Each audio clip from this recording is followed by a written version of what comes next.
the production of it, the concept and the production, because this is something that, once again, I think it's a necessary thing. And when you watch the film, you have a different idea and it gives you a better understanding of it. So Natural Born Killers was based on a screenplay written by Quentin Tarantino, in which a married couple suddenly decides to go on a killing spree. So essentially, it's a Bonnie and Clyde, modern day Bonnie and Clyde. Okay. Tarantino had sold an option for his script to producers Jane Hamster and Don Murphy for $10,000 after he tried and failed and directed. He wanted to direct this, actually. Okay. And he wanted to make it for only $500,000. Okay. So they basically subsequently sold the script to Warner Brothers. And around the same time, Oliver Stone was made aware of the script. And he was keen on doing something more straightforward than his previous production, Heaven and Earth, which was a difficult shoot, but was really, it's one of those things that it's a film that, it's not. When we talk about Oliver Stone's films, we don't talk about Heaven and Earth first. Okay. So David Valas, the associate producer, Richard Wazowski, and Stone rewrote the script, keeping much of the same of the dialogue, but changing the focus of the film from Wayne Gale, who's played by one Robert Downey Jr., to Mickey Mouse. The script was revised so drastically, that Tarantino is credited for the story only. And in 1993, Tarantino stated that he didn't hold any animosity towards Stone, and then he wished the film well, which was, a classy thing to do on his part. Initially, the producers basically said they first brought the script to Stone's attention, and he had envisioned another action film, something, quote, something like Arnold Schwarzenegger would be proud of, end quote. As the project developed, however, we had a ton of things go on. Anybody who remembers 1994 knows that we had a lot of controversies go on that 1 year. We had the Tonya Harding, Nancy Kerrigan situation for the Olympics. We had the Menendez brothers, which I remember vividly. Kitty and Maria Menendez got gunned down by their sons. Of course, the big one was the O.J. Simpson trial. And the case, that was the year that Nicole Brown Simpson and Ron Goldman actually got murdered. And the media spectacle that became, up until that point, we never really had a media blitz that took this on with O.J. The only other big trial that you could talk about in the last 25, 30 years, but it really wasn't put on national television, was the Manson trial back in 1969. So it had been some time, and that wasn't a day by day things, because you have to remember, O.J. Simpson, he was one of the biggest personalities in the country at that time. He had just retired from football a couple years prior, and he had a myriad of sponsorships. He had Hertz. He had orange juice. He had, so many different things. And he was the most recognizable face on television, not to mention his sports persona and everything else. And when that happened, they went, oh my God. So that was a big thing. Not to mention you had the Rodney King incident. So anybody who remembers 1994, I remember the LA riots. That's how old I am. And I remember what happened when the riots happened. And I'll never forget this. I was at my old house, and I was flipping through the channels on TV, and it was Channel 13. He was an actor as well as, yes, I forgot about the Naked Gun. You're right. You're absolutely right, Deadpool. I totally forgot about the Naked Gun movies. So he was an actor. You're right. You're absolutely right about that. I totally forgot about those. I remember, just like I could still see it. It was Channel 13. It was KCOP. And it was, you know, one of the first things that happened. And these guys pulled Reginald Denny out of his truck, and he was a trucker. They pulled him literally out of his truck, and somebody took a cinder block and smashed it on his head on live television. I'm like, couldn't believe it. That was in real time. So, not to mention, anybody who remembers it, I'm telling you, this was a unbelievable year. You had the Branch Davidians, Waco, David Koresh, that whole thing. How that came to be. So 94 was a crazy, crazy year. So Stone came to feel that the media was heavily involved in the outcome of all these cases, and the media had been an all-perversive entity which marketed violence and suffering for the good of the ratings. And it's the old adage, if it bleeds, it leads. And it's the truth. And so, as such, he changed the tone of one from a purely action to, quote, a vicious, cold-hearted farce, end quote, on the media, coloring Stone's approach to the material and contributing to the violent nature of the film were the anger and sadness he felt at the breakdown of his second marriage. So he was going through a lot of stuff. I mean, you're juggling a movie here. You've got a marriage that's falling apart. You have all this stuff going on in the world. He also said in an interview that the film was influenced by the vitality of the Indian cinema. So, there's a lot of things going on. So, the filming. So, the principal photography took only 56 days to shoot. Filming locations included the Rio Grande, Gorge Bridge, just west New Mexico, where the wedding scene was filmed. Statesville Correction, which is the whole third act, and I'll get into that in a few minutes, where the prison riot was filmed. Statesville, and here's an interesting thing. In that prison, 80% of the prisoners were incarcerated for violent crimes. For the first 2 weeks on location in the prison, the extras were actually inmates with rubber weapons. And for the subsequent 2 weeks, 200 extras were needed because the Statesville's inmates were on lockdown. According to Tom Sizemore, during filming on the prison set, Stone would actually play African tribal music at full blast in between takes to keep the frenetic energy up. While shooting the POV scene with Mallory running through the wire mesh, the director of photography, Robert Richardson, broke his finger, and the replacement cameraman cut his eye. According to Stone, he was not popular with the camera department on the set that day for the scenes involving rear projection. The projection footage was shot prior to the principal photography, then edited together for the projected nature on screen behind the live actors. So, for example, when Mallory's driving past a building and the flames are projected in the wall, this was a shot that was live using footage projected on a facade of a real building. So there was an alternate ending to the film, too, but it wasn't used. It was actually where Mick and Mallory were shot dead by Arliss Howard's character. And Stone decided against the use of that ending because he believed, quote, the 1990s were a time when the bad guys got away with it. And he was absolutely right. And I'm so glad that he didn't do that. The famous Coca-Cola polar bear is seen twice during the ad. So one of them was in the hotel, and the other one was, I can't remember what the other one was off the top of my head. But according to Stone, Coca-Cola approved the use of the ad without having a full idea what the film was about. When they saw it, they were furious, as you can imagine, right? I mean, it's a murdering type of bloodshed type of film. They've got their ad like, go drink Coke, So let's talk about the visual style real quick. Visual style is just the cinematography in this movie, and I have some stuff written down about this, was incredible. It was absolutely incredible.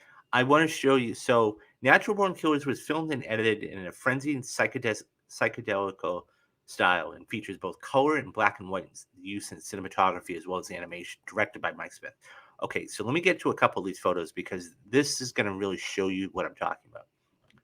This is the cinematography. Okay. This goes to show you exactly how good. And by the way, I have a couple of these full image shots, but this is the one that really I wanted to display to you to show you the different styles of cinematography and what they were. So, first and foremost, you have in the top left, that's the warden. That's Tommy Lee Jones. Now, you got to remember, guys, he just coming off doing. He was in another Oliver Stone film a couple years prior to that, even though it wasn't such a big role, and that was, of course, JFK, where he played Clay.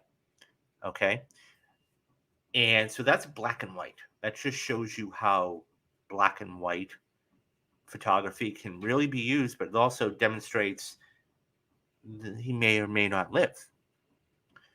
Then the second shot you have right there is this is where the third act, and this is where this is in the prison break. Okay, this is they're going to go get Mallory. Okay, and there's a big shootout there in the cell, and this is a great POV shot of Mallory having a gun, and we're looking down the barrel of this as the person, and this is Tom Sizemore's character. He's the detective. I mean, obviously she's going to kill him, but it's one of those things where you see that the orangey hue of it, almost kind of like hell to that extent. So, and there's another one down there I'll talk about in a moment. Then you have over on the far right, and this is the same photograph. This is going to be the full image of that photograph. I want to show you guys. This is the I Love Mallory takeoff. So one of the things that Oliver Stone did, okay, in this film is he wanted to mock film and television to a certain extent, and show that everything can be twisted. So this was a takeoff on I Love Lucy. So the shot here's, as I said, this is the full shot. Okay, so back to this, and basically it was called I Love Mallory. So anybody who remembers this or may not remember this, Rodney Dangerfield was in this, and it was a complete takeoff of how I Love Lucy. And he was an abusive father, and she wanted to leave, and he wouldn't let her, and he was very perverse with his daughter, and abusive to his wife. And he was a dirtbag. Let's call it what it is. He was a dirtbag, and he comes in. So this is Mickey who comes in and basically saves her, and he was supposed to be working at a butcher shop. But you see once again it's almost like a greenish hue type of color. I mean, you have a light green for the door, the red on which is blood essentially on the apron and everything else, and she is dressed in pure black. Okay, and so it's one of those things where you have colors that are mixing and everything else. Okay, so now I'm actually going to take this off. So now let's talk about this photo down here on the bottom left. So Robert Downey Jr. We all know Robert Downey Jr. has made millions, close to $1 billion from Marvel Universe. But before he did that, okay, he was an actor's actor. He was a professional. People don't remember, but way back in the day, his father was Robert Downey Sr., and he was a great actor and director. That was his son, Robert Downey Jr. For a long time, he got mixed up in the world of drugs and alcohol, and this is before Iron Man, and he couldn't keep his nose clean, so to speak. That being said, he was offered a couple parts, but don't forget, guys, he was in films. He is a much better dramatic actor. He's like Tom Cruise in that respect. Okay, I got to say this off the top. He's like Tom Cruise in the respect of this. Tom Cruise, everybody knows him from like Top Gun and Mission Impossible and all these action films. But Tom Cruise, I think, is a hell of a dramatic actor, even being how old he is. You look at some of the greatest films he's ever done, okay? I'm talking about The Last Samurai. I'm talking about Born on the 4th of July. I'm talking about Rain Man. I'm talking about Jerry Maguire. I'm talking about, he can even do comedy in Tropic Thunder. He has acting chops. And that was the thing about Downey Jr. Okay? Downey Jr., okay, actually has acting chops. And that being said, he did films like Chaplin. He did Natural Born Killers. He's done The Judge, which was much later, but he's done other films that really talked. He's an actor. He's a good, solid actor. He just made his money doing other things. So, once again, this one down here in the bottom left, I mean, call it what it is, okay? He's being portrayed as the devil, okay? And that's what he was in not only Oliver Stone's eyes, but just in general in society's eyes, because he was actually making money off of this. Now, the reason, so let me talk. Okay, so that's we got two more quick photographs to run through here. So the one down in the middle here, okay, the fifth shot. Now this is actually that same shot. It's a full screen shot, which I'll show you in a minute. Okay, this is once again in the third act. This is the jailbreak. Okay, and how we're seeing the green. It's not so much prevalent as the top right there, but it is. We're seeing the sickness, if you will, the sickness, in that it's more of a greenish color. Okay. And by the way, guys, this has everything to do with cinematography. Everything. This is what cinematography can do for you in a film. And the final shot there, that's them in the open range. This is them adoring each other, you know, real life, going out and doing this. Okay. So that's where cinematography can play an absolutely huge role. So the editing of the film lasted approximately 11 months, which you can see why, with the final film containing almost 3,000 cuts. Now, most of these have 600 to 700 cuts. The film employed a wide range of camera angles, including Dutch tilts, prominently featured throughout, along with a rare camera along a horizontal field of vision. So a scholar, film Robert Coughlin, noted that the Dutch angles employment in the film is, quote, the visual equivalent of a profound dislocation, a loss of an object consistency, the slipperiness of this, the slippery nature of it, okay, subjectivity of itself. And he also said that unlike other films like A Bonnie and Clyde, Natural Born Killers drew its influence from, quote, from the beginning, from the viewer is forced into a dual situation where neither one was allowed easy access to the main character. Okay, one situation continued throughout the film is kind of a rhythmic attention created by a startling flow of images. Okay, so Oliver Stone built his visuals in unexpected linkages and disoriented juxtaposition with the shots and edits. So, one of the first shots of the film, okay, as we open Natural Born Killers, okay, we see them in a diner, okay, and this is one of those shots where he was sitting down eating key lime pie, and there were a couple of truckers that came in and tried to hit on Mallory, and she subsequently kills him, and you see the black and white nature of it. And this is one of those things where you see only a little bit of blood on him, but like the shot when Mickey shoots the waitress there, okay, we see the POV of the bullet going into her head. Okay, that's crazy. Or the knife that he throws that breaks a window that actually kills the guy outside.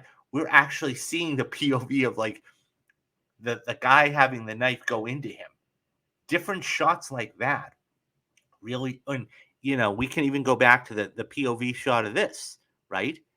It's a different type of, you are the person that this is happening to. So whether you're going to get shot or stabbed or whatever, you are that person. Completely different in that nature. So, yeah. So, because of the film's thematic preoccupation with the media, Stone sought to implement the visual effects of the popular television. So it had never been quite done before, a mixture of stocks and styles. I was influenced, I have to say, by MTV and some of the styles I saw in the early 80s and 90s on television. But no one had ever tried that style over the course of 90 or 100 minutes. Commercials were commonly on the air at the time of the film's release, making brief intermittent appearances as well. And we see that. Okay, we see, as I said, the Coca-Cola ad. They were watching a television show. By the way, dark television show. But we see the juxtaposition even then, the Coca-Cola's, thing comes on. That is one of those things where he wanted to mix it up. So, okay. So that being said, so concurrent with Stone's preoccupation with television in both a visual and thematical reference point, portions of the film are narrated through parodies of the popular television show. Once again, we go back to this is a takeoff, right? This is a takeoff on I Love Lucy, except this is I Love Mallory. And the final film's montage, okay, splices real life events, coverage of the violent cases of, as I said, the O.J. Simpson case, the Menendez, the Tarnett Harding case, and things like that. So there was a film scholar, John Kenneth Muir, notes that it was quoted exclamation point, concluding the film's thesis. It seems to say, welcome to the tabloid television culture of the 1990s, where crime pays, and it pays well. He's right. This was the first time. So even in the third act, okay, the beginning of the third act. So when we see the interview with Gay, with Wayne Gale, when we see the interview with Wayne Gale, and he's talking with Mickey. So essentially, he had to get the approval of the warden, played by Tommy Lee Jones. He's like, yeah, that's fine, no problem. I'll be in it. He's like, I'll be in and out.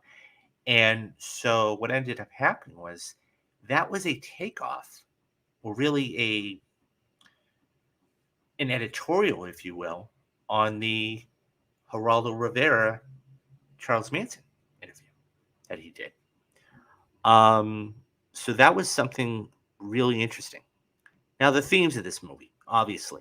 Let's talk about the themes real quick because they are really important.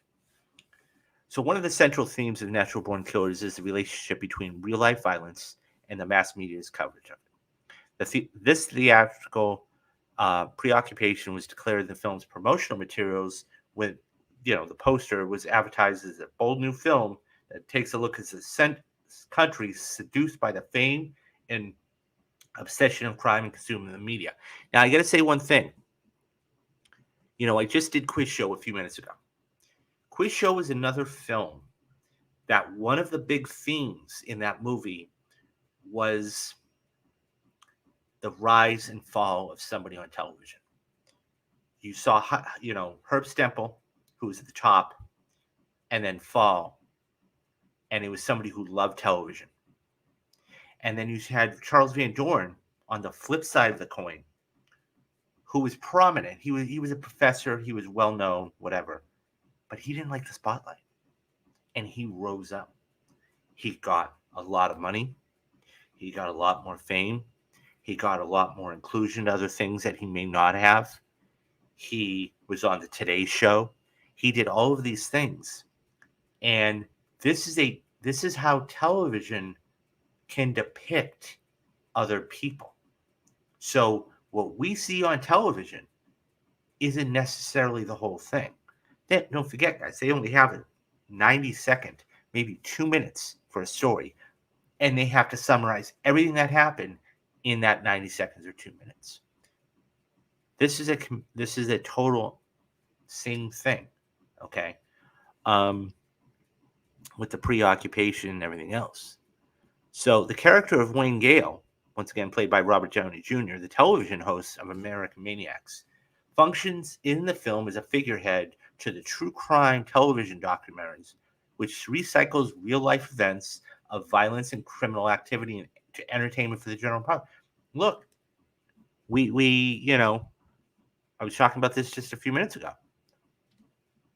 Before the Manson case, that was really the first time you had somebody who was a figure that was displayed in all of the papers, in all of the television.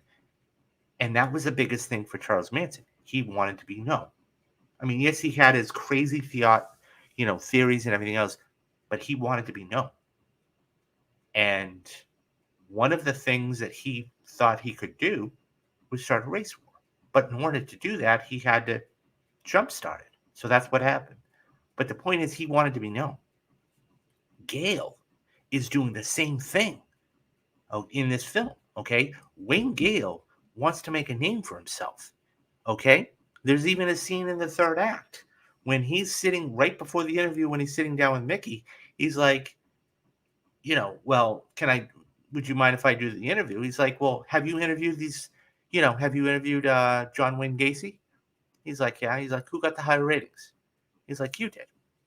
He's like, well, what about that other guy, that crazy, guy, Ted Bundy? He's like, yeah, I interviewed him too. He's like, well, who got the higher ratings? He's like, well, you did, but he's more handsome than. What about Manson? He's like, well, because that's the thing. Manson was when we talk about, and that's the other thing too. Like, we talk about serial killers in a light today that is completely different than 30 years ago. Completely different. And we know more now, right? I mean, that's, John Douglas, and I mean, that's one of my favorite movies of all time is Silence of the Lambs, and John Douglas was an executive creative consultant on that. But he sat down with guys like Ed Gein, Ted Bundy, and all these guys to really get in their head. But that's the other thing too. But Gale was doing it for an entertainment purpose, solely for an entertainment purpose. Once again, that whole interview was basically a mockery of the Geraldo Rivera Charles Manson interview. On several occasions, the jump cuts feature Gale as a blood-soaked Satan are interspersed into the film, okay? And that's this shot down here in the bottom left, okay? To show how evil he is. To show the first in the mass media, okay, and crime mutually reinforce one another. The media representation of the nuclear family has been identified as another theme of this film, particularly with the depiction of Mallory's dysfunctional family life, which includes a neglectful mother and a sexually abusive father.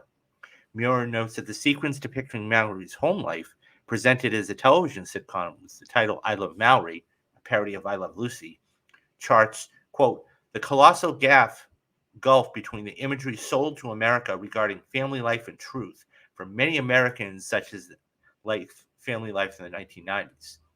The sitcom representation of Mallory's household results in a visual between herself is like life as she imagined it should be, replete with oppressive laugh track, eradicating any sense of ambiguity and the grim reality of it. So once again, so Ian Cooper actually had wrote that Mick Knox's prison interview is, quote, a parody of Geraldo Rivera's jailhouse interview with Charles Manson. So that is the thing. So now that we've covered all of the backstory, okay, I want to talk about the plot of the film because it's a necessary thing. So Mickey and Mallory stop at a diner, okay, and a duo of rednecks begin to sexually harass her, in which she's dancing by a jukebox. She initially encourages one of the men to dance, and then she ends up killing both of them. Mickey joins her by beating one of the men viciously, and then saves one of the, to save one of the customers is basically saying, this is who we are.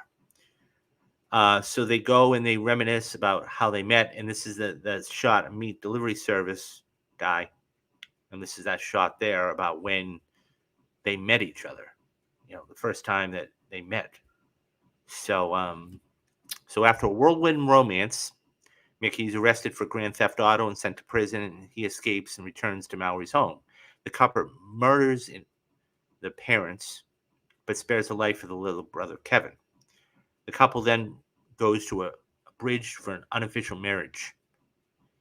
Um, so later, Mickey and Mallory hold a woman hostage in their hotel room. Angered by Mickey's desires for a threesome, Mallory leaves and rapes the hostage. Mallory drives to a nearby gas station where she flirts with a mechanic, and they begin to have sex in the car, but Mallory suffers a flashback of being raped by her father. And the mechanic recognizes her as a wanted, and Mallory kills him. The pair continues their killing spree, ultimately claiming 52 victims in North America, Arizona, and Nevada. Pursuing them is Detective Jack Scanetti, who's obsessed with the mass murders of, at the age of 8, witnessing his murder of his mother by Charles Whitman, who was another famous killer. Beneath his heroic facade, he's also a violent psychopath that has murdered prostitutes in the past. And we see actually one of those in the film. Following the pair's murdering sprees, tabloid Wayne Gale, and that elevates them to cult status. So Mickey and Mallory become lost in the desert after taking mushrooms, and they stumble upon some Indians, a Navajo man who provides them food and shelter. And as they sleep, Mickey has flashbacks. And so he shoots the Navajo Indian to death. And that's one of the things. So as that happens, they one of them gets bitten, or they both get bitten very badly, and they have to go to a drugstore. This is where the pharmacy recognizes them, called, and this is where they get arrested. Okay, this is so actually so that the jailhouse is the whole third act. Okay, when we're in jail, that's the whole third act. Okay, we meet, this is when we meet Tommy Lee Jones' character, and then what we have is Wayne Gale coming in and wanting to interview Mickey at this point, for ratings and everything else, and the warden allows him, and then they break out. And so during the interview, it's really fast. So it's really fascinating to hear what he thought. And so 1 year later, the imprisoned Mickey and Mallory are thought to be criminally insane, be scheduled for transfers, but then they try to escape. So meanwhile, Gail has pursued it. Mickey to submit for a live interview, as I was just talking about, that would air after the Super Bowl. During the interview, Mickey just declares himself a, quote, natural born killer, inspiring the other inmates to start a riot. Now, I was watching an interview with Oliver Stone about this. And it's fascinating because basically Oliver Stone called this a love story. And you could say, how could you call it a love story? But really, at the end of the day, he's right. It's about two people that are just really, really, really, really messed up. Okay. But they love each other so much, they're willing to do whatever they have to do to be together. And when they go to jail, when they are separated, we see just how much they love each other. And it's crazy, but that's how it was. Now, you have to understand something. This is around all of the media. This is around how bad things were. But at the end of the day, it's a love story. And so one of the things, so the anime, going back to the cuts, the anime is occasionally shown throughout, and it's pretty Um, it's amazing to say the least. Like the job that they did. Um, so it's just so when they get so all of the scenes with all the scenes with Tommy Lee Jones, okay, all the scenes with Tommy Lee Jones, uh, right up here in the top left hand corner, those were all done in black and white. I mean, we've had black and white things done, but also we know, you know, what it kind of signifies to a certain extent, right? And so he ends up getting killed, obviously, and it's one of those things where he's a maniac himself. We see all of these different kind of maniacs come out. We have Tommy Lee Jones that can't stand Mickey and Mallory. We have Wayne Gale, who's a maniac in himself, and he wants to get this interview. We have Tom Sizemore character, who's a maniac because, you know, Charles Whitman killed his mother. We have obviously Mickey and Mallory, who are maniacs in themselves. It's just mania runs rampant all the way through this movie, and the media is the linchpin of this whole thing, and how it exploits and how it does and what it does, and how serial killers are made to be superstars, right? They're made to be superstars. And this is just from this one movie. It was just, like I said, it was dark. I mean, so the whole third act, once they do the interview and the prison riot happens, then we see the jailbreak.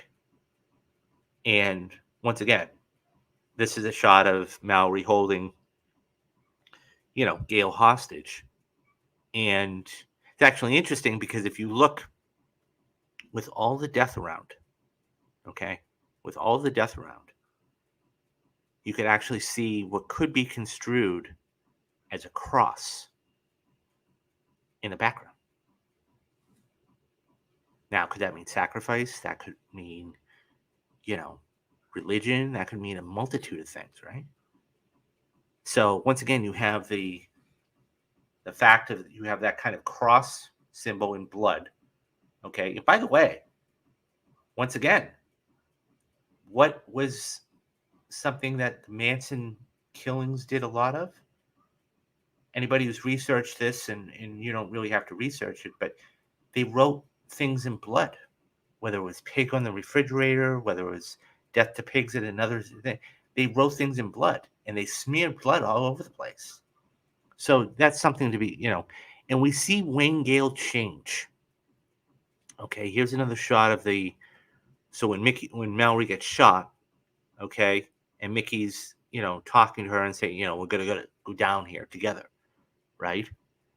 And so it's one of those things you see Wayne Gale, okay, actually go crazy. He goes crazy. So he starts out as somebody who is wanting to cover these guys and gals, and then just goes nuts. There's a sequence in which, he's shot at and he just picks up a gun and starts shooting the cops. So he can get out because he's being kept hostage because this is on live television. And it's crazy. And, whether it's that shot there or, like I said, you go up to the top left-hand corner there, or, you have him down there. This is all about the media. That's what Natural Born Killers is. 1994, like I said, it was a fantastic year for film, but it was a crazy, crazy year for everything else in the world. And I think Oliver Stone, for what he did for this film, he really captured the essence of. I'll be honest. This film is turning 30. I don't think we've had a crazier year in the news than this. I don't. I don't think we've had a crazier year than this in the news. I don't. We had so much scandal back in 1994, whether it was O.J. Simpson, whether it was Rodney King, whether it was Menendez, whatever, and it all culminated. And I think this one film really set Waco. I think it all set a tone. What Oliver Stone did, I think this is one of his. I mean, Platoon is probably his best film of all time. Wall Street's right up there with it. I mean, JFK's there. I like Any Given Sunday. I'm a sports fan. But that was a hard hitting, no pun intended, but a hard hitting reality check on the game of football. This was for what it was. It was a commentary. And it was remarkable. It was absolutely remarkable. And it was so ahead of its time. It was so ahead of its time. This film could never be made today. No way. No way could this film be made today. And between the anime, between the cinematography, I know I keep going back to this shot, guys, but that just shows you the unbelievable, 800, 900 shots, but just the different colors, the different palettes that were used, the different, you've got the greens, you've got the reds, you've got the black and white, everything, and it was done all so well. And then on top of all that, tell a story. I think it's one of the best films. And to be absolutely honest, I'm kind of shocked it wasn't nominated for Best Picture. So Deadpool says, this film doesn't need to be made today. We live it every day with society. You're right.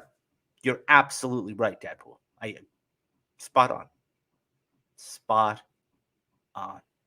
Because it's true. You're absolutely right on that. And I think that it's one of those things where if you didn't, first of all, you couldn't make this film today. But you're right. We're living it every single day. Just when you think things couldn't get any more nuts or crazy, you do. And you go, huh? How is that? And then it tops it, and it tops it. And you go, my goodness. At some point, society has to come back to check. There has to be checks and balances, right? So, what has this done to society? I've gone through everything I'm going to here, but I want to just talk about where this goes from here. First of all, as I said, this was ahead of its time. 94 was a crazy year, but this was ahead of its time. Moreover than that, I think the thing is this, and you're right, Dad pulled to your point, we are living it every single day. Here's the thing. We still, and we will, for as long as the news covers them, we will cover these people. That's it. And they will always, one of the major things is that they want recognition. Because more times than not, they have to hide in the shadows, right? So they don't want to get caught. But they become more and more perverse. This just shows the dramatization of the film and what it is and, who it is. And, everything about this is, I would put it as one of his top 5 films. And obviously, I know film's subjective. I really do believe that film dictates how society is. Currently, there is a movie called Leave the World Behind. Great movie. And then there's A24 Civil War that I think is telling something. And I did see the Civil War trailer. And no, guys, I'm not talking about Marvel's, Civil War, third Captain America movie. I'm talking about Civil War. There is a movie that just is going to be coming out next year. And Dad Pull, you're right. It's called Civil War. And it's about California and I want to say some other state. and they actually try to secede from the Union. And that in itself is unbelievable. Now, there hadn't been something like that happen since the 1860s with the Civil War, literally called Civil War, the Civil War. But to have a film made today about a country or a state wanting to do that and be their own country is crazy. You'd never think that. I mean, where is I think of another film back in the 1980s. It's kind of along the same lines, but it wasn't. It was called By Dawn's Early Light, and it starred Powers Booth, and a couple. I think C. Thomas Howell might have been on that one. Don't quote me on that. As a matter of fact, I'll check it out right now for you guys. And let's see if I'm right on this. By Dawn's 1990. Oh, I stand corrected. It was Rebecca De Mornay. There was thank you. California, Texas. I knew it was one of them. Not shocking about Texas. So, but that being said, that is an interesting movie too, because you have two factions, right? You have the president and one over there, and then you have everybody else. This movie, it's unbelievable. It is a fantastic editorial on a film that is just remarkable. It really, really, truly is. And guys, if you haven't seen Natural Born Killers, first of all, prepare for a dark film. But moreover than that, when you watch it, really watch it with the mindset of how the media is today versus where the media was back then, and then watch it through those eyes. And then everything that I've talked about today, whether it's the visual style, whether it's the story, whether it's the concept, whether it's the media, and then it's an eye-opening film. It really is. I love it. I love it. And Stone is one of, you could really put him on. I mean, it's interchangeable between a lot of different people, but Oliver Stone could very easily be on the Mount Rushmore of movie directors. Very easily. I mean, yes, of course you've got like a James Cameron, you have, Ridley Scott, you have but he's right up there. I mean, you think about and this is probably his third or fourth best film. I mean, as I said, Platoon is his masterclass. Then you have Wall Street, which talked all about the greed of Wall Street. Then you talked about Natural Born Killers. Then he covers something in Any Given Sunday. By the way, he does something in 1991 called JFK, Kevin Costner and everything else. And it's just, the movie holds up so well the way it was shot. No, it doesn't look 30 years old at all. That's the thing. It was so ahead of its time. And I know I keep going back to this, guys, but this shot here, and you're so right, Dadpool, the way that he uses visual techniques, whether it's a black and white, I mean, hell, we see this in Oppenheimer, right? Christopher Nolan, I mean, I've seen Oppenheimer 3 times all in IMAX, but the black and white compared to the regular, and then you see the POV shots, and then you see the parody of, him down, with the Geraldo Rivera and Charles Manson thing with Mickey and Wayne, and it's just so well done. Stone really needs to be commended. He really, really does need to be commended, because he put out one of the best films of not only that year, but of his career. So, yeah, that is definitely a fantastic film. And like I said, guys, if you haven't seen Natural Born Killers, go watch it, because it's a remarkable film. And I can't tell you, Woody Harrelson gives a fantastic performance. Juliette Lewis gives a fantastic performance. And it's so over the top, but it's so needed. to be over the top. So that is Natural Born Killers. So once again, uh, this is the second. I have a ton of stuff coming up on the channel. So this is the second in a long line of films that I'm going to be doing for this month. I've already done the Perfect Movie and Spotlight. That's all ready to go. I've got, quiz show, which I literally just did about an hour ago. Dad Pool was here, watching this as he's here now, as he always is, as being a loyal viewer. Natural Born Killers. I've got great films coming up this rest of this month, guy.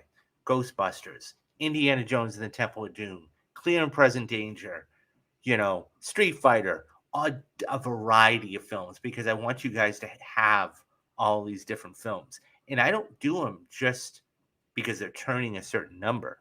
I'm doing them because when you look at them in the grand scheme of things, Indiana Jones and Temple of Doom. Like, you could never have somebody's heart pulled out today. 40 years later, there's no way. But Spielberg got away with it 40 years ago, right? So that was just one of the things. Ghostbusters. I mean, we've got Ghostbusters Frozen coming out in 2024, believe it or not. It's one of the top 10 most anticipated movies of the year. But that's a fantastic, the cast alone. Bill Murray, Dan Aykroyd, Harold Ramis, Sigourney Weaver, Rick Moranis. Unbelievable.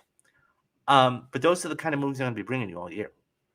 So anybody who's watching this, what I would ask is a couple of things. First, if you watch these videos, thank you very much, because you've made it to the end and you know exactly where I'm coming from. Second of all, I'm a lover of film, all kinds of films, and that goes without saying. But if you really want to support me, and Dad Pool is a loyal member here, there's, as it says on the bottom, there's a couple of different ways you can do it. Number one, you can watch the videos, and I love you to watch the whole thing, not just part of it. And I know these are about an hour video, but trust me, we cover everything in these. So you can support me in a couple different ways. Number one, first of all, like and subscribe. That's the best way you can do it. That way you'll never miss a video. Second of all, super chats. Any super chats that you give me would be much appreciative. Okay. Also, as Dad Pool just did the other day, and thank you again for doing it, you can become a channel member. I've made it extremely affordable for everybody. Okay. $2.99 a month. We have $5.99 a month and $10 a month, $9.99 a month. You can't get all this entertainment out there for $9.99 a month. You just can't do it. It's impossible. And I'm giving you perfect movies and retrospectives and everything else. Interviews coming up this year.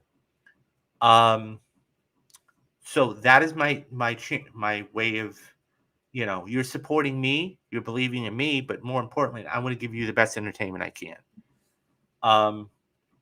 And that's not, listen, we're going to be covering all the great films of 2024.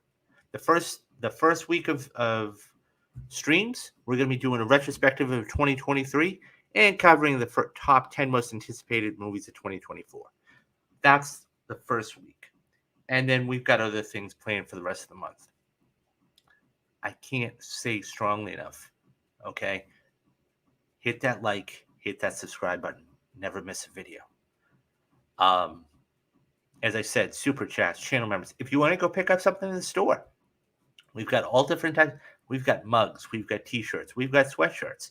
Christmas is right around the corner, guys. A nice cuddly sweatshirt for somebody, they would love it. A mug to have for your hot coffee in the morning, it's a spot. It's another way to support me. All that being said, I've got a ton of stuff coming up for you guys on the channel this year.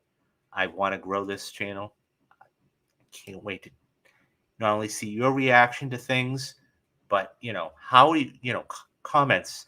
What do you think about this movie? What do you think about that movie?